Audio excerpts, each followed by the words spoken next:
So, the EU has just rolled out this massive new rulebook for AI. It's a big deal, but tucked away deep inside is this really clever mechanism, a kind of safety switch, that's designed to solve one huge, messy problem for our digital world. Okay, so think about this for a second. What happens if Germany decides a certain AI is too dangerous and bans it?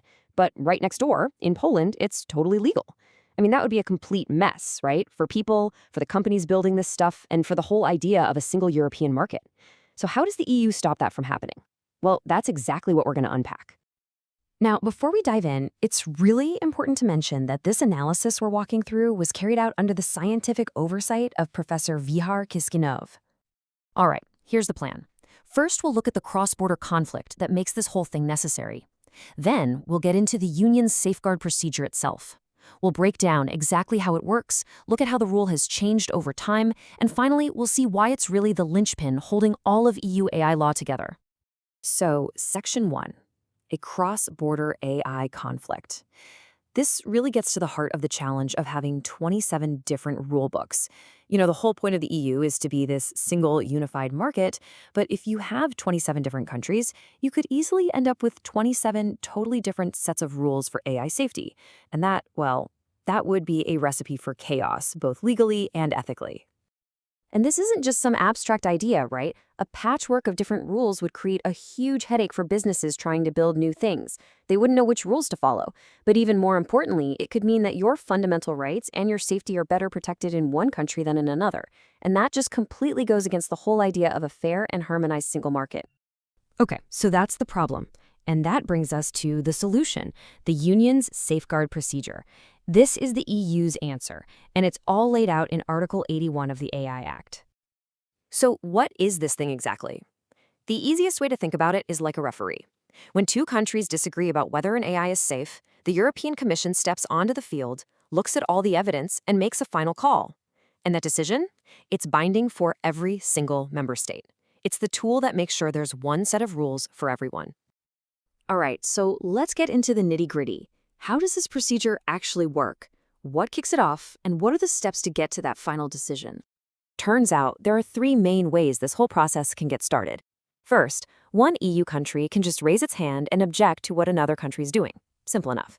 Second, the Commission can just decide to start an investigation all by itself.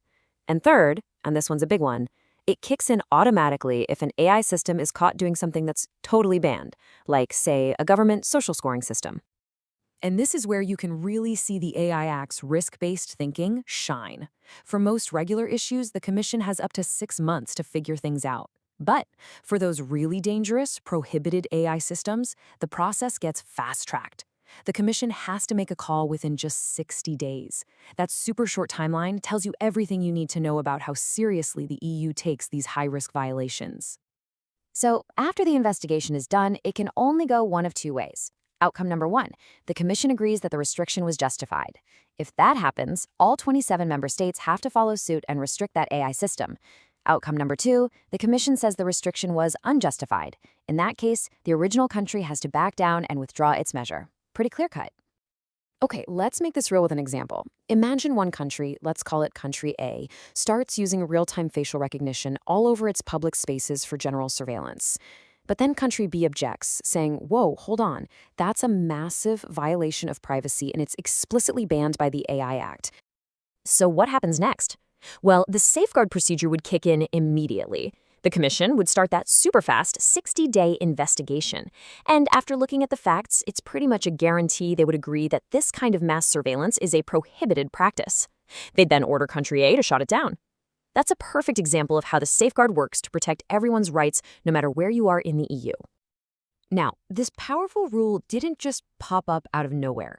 It's actually been refined and tweaked over several years of debate to make it as sharp and effective as possible.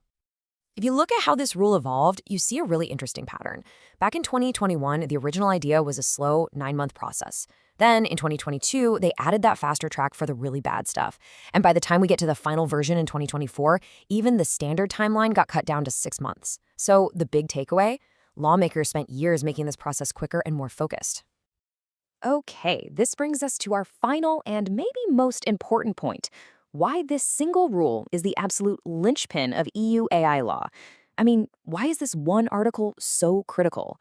Well, you could argue it's the very thing that holds the entire enforcement of the AI Act together. Think about it. Without this safeguard, that whole promise of a single, safe market for AI would just crumble. Article 81 is the engine that actually enforces consistency. It's the guarantee that your fundamental rights are protected to the exact same high standard, whether you live in Lisbon or in Helsinki. And what's really crucial to understand is that this procedure doesn't exist in a bubble. It's designed to fit perfectly into the EU's wider digital rulebook. It connects to the GDPR for data protection, the DSA for platform rules, the DGA for data sharing, and even the Cybersecurity Act. All of these laws work together, creating this incredible interlocking system for governing the digital world in Europe. So the Union Safeguard Procedure is a really bold plan, isn't it? It's trying to create one single standard for AI safety across 27 different countries. It's meant to be the final line of defense for citizens and for the single market. But it does leave us with one last big question to chew on. With technology changing so fast and with so many different national interests at play, can one single rule really be enough to harmonize AI safety across an entire continent?